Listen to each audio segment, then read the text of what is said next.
And welcome back, ladies and gentlemen, to game number 2 of this best of 5 series. Patrick has left the game. I need to point that out right now. The map is going to be Ohana LE. In the upper left corner, we have the green Protoss player, the victor of the previous game, Mao's CC Mana, his opponent in the lower right. The red Zerg, the defeated, there it is, the defeated of the previous game. That's going to be Blast Sizz.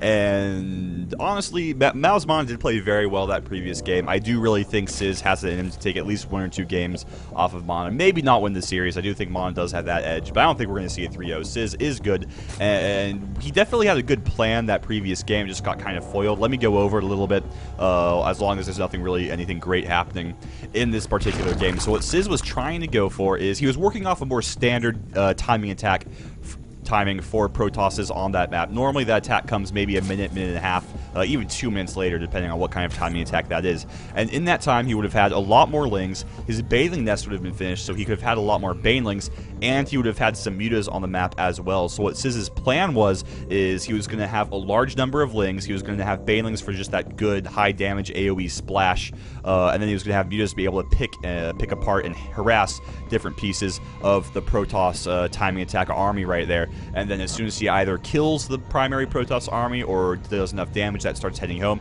he can raise those mutalisks across the map. They'll reach the Protoss' main base much before the army does, and then he can get some good economic damage done. He can maybe take a fourth, start taking up more, and just be overall in a great position for the rest of the game. I should go busy before somebody sends me a message.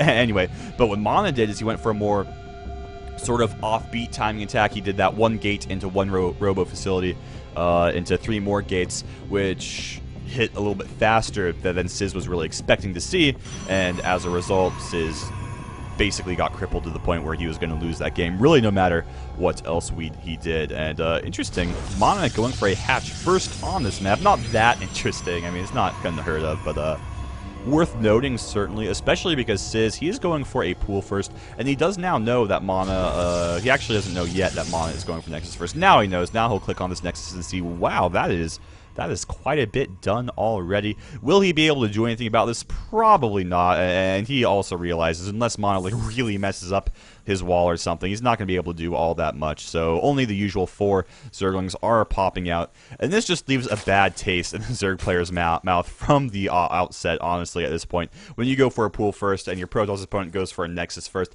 his Nexus is basically going to be finished before your hatchery even begins, and that just feels bad, man. That is not a good feeling. We see the hatchery just now going down, and like I said, the Nexus, how far away is it from completion? 15 seconds. 15 seconds away from being finished up, even less in real life seconds as opposed to silly Blizzard seconds that don't make sense in any way, shape, or form. But my point is, Sizz, he's not going to be happy with this at all.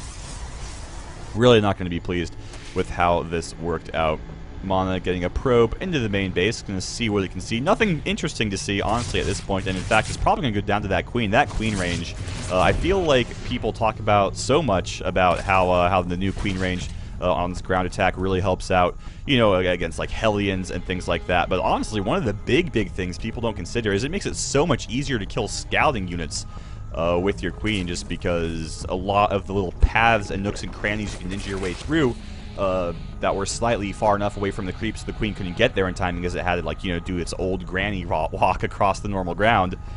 Those aren't really as viable anymore because the queen just says, okay, I'm going to shoot you with my, what are they, like spines? Yeah, acid spines. I'm going to shoot you with my acid spines now, and I don't really care. That is kind of funny, though. I just noticed, even though it uses its acid spines attack for the ground now, it does still say talons on the little tooltip. So hopefully somebody at Blizzard notices that and changes it eventually. Not the biggest of deals, but kind of funny nonetheless. Anyway, back to the game. We do see Sizz going for a quick third base, so thus far a very similar game to game number 1. I wonder if Mana opening up with some Stargate play, which I really do love. I like the Stargate play from Protosses. We don't really see it enough, in my opinion.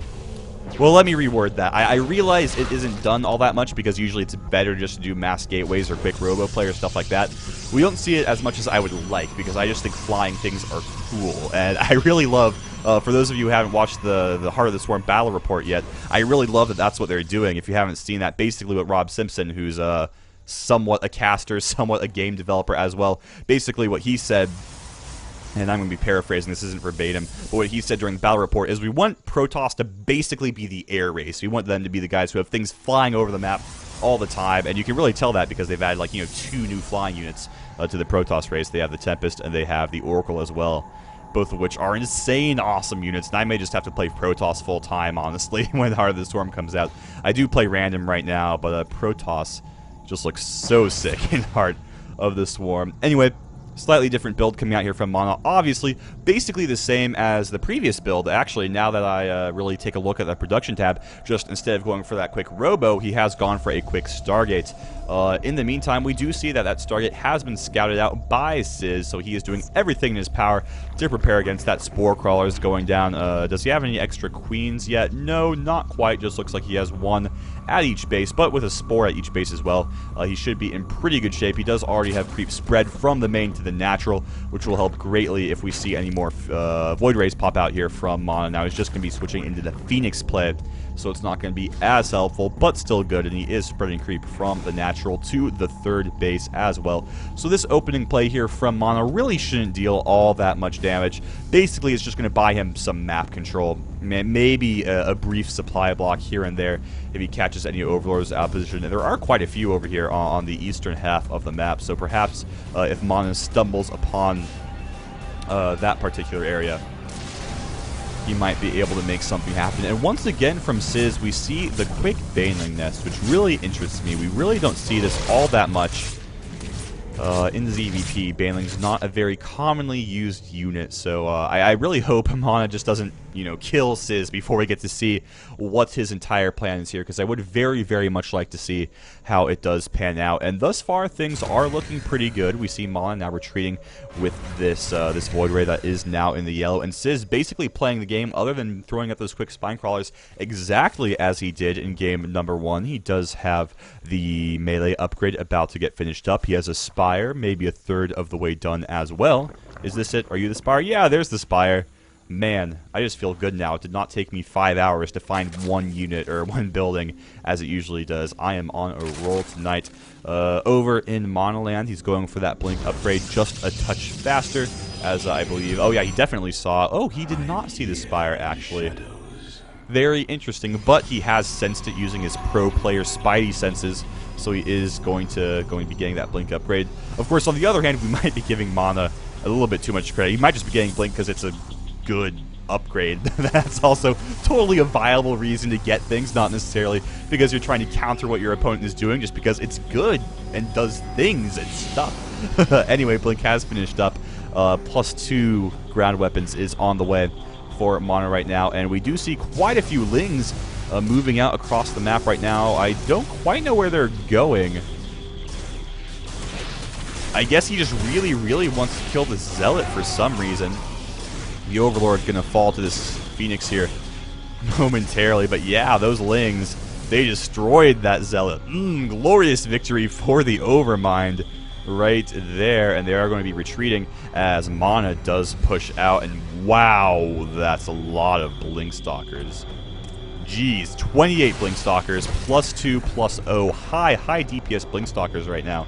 And I'm excited to see where this goes. And I do like that decision, actually, because he did see the Baneling Nest, and Baneling's really not all that good against pure Blinkstalker. I mean, maybe if you can, of course, support it with some Fung Ropes, maybe get some Overlord drops around with, along with it, so you can drop them all over the Blinkstalkers. Yeah, maybe that does work out, but what Sizz has right now really isn't that great against the Protoss army, and as a result, Sizz forced to go for another base trade, and this is just irritating him. This one may work out, actually, because he just has so many Lings and stuff.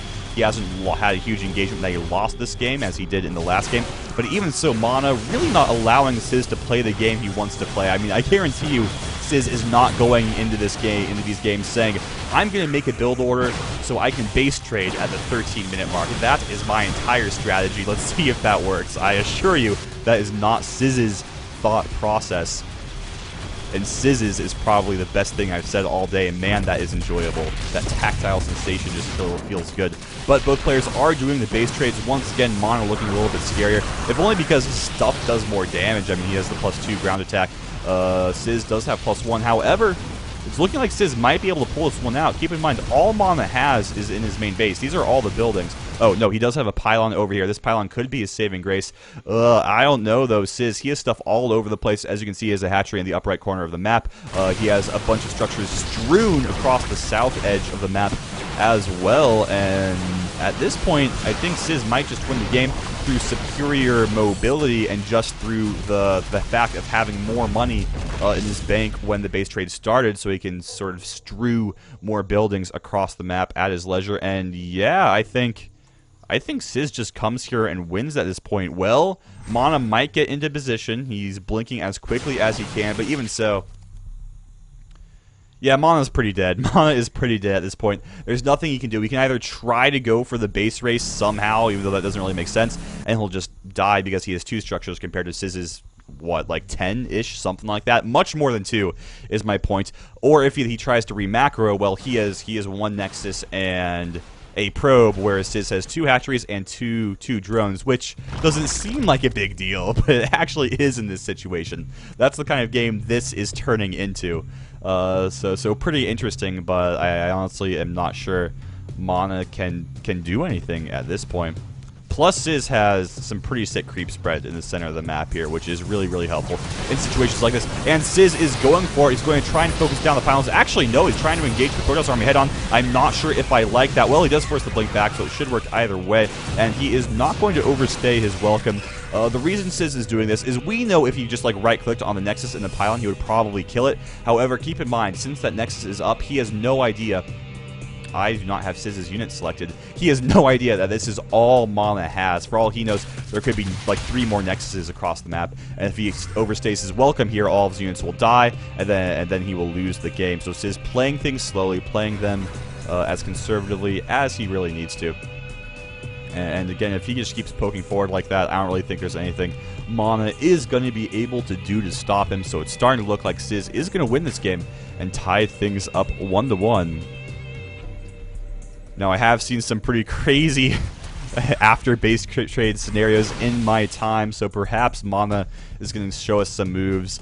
Perhaps Sizz is going to mess up just a little bit, but I'm not sure if that is going to happen. What I'd really like to see is, Sizz keep his units split up a little bit more, like have his Zerglings on one hotkey and his Mitas on another.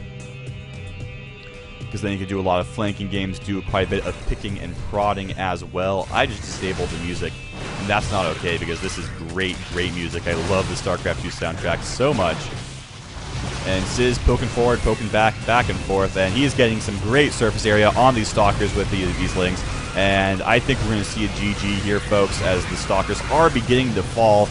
Most of the Lings have gone as well, so the Mutas are starting to take some damage, but the Lings softened up these Stalkers sufficiently. And microing as best he can, but it is just not going to be enough. The final 4 Stalkers do begin dying. And there is the GG from Mana, and Sizz ties things up 1-1. I don't really have anything else to say. Let's go check out Game 3.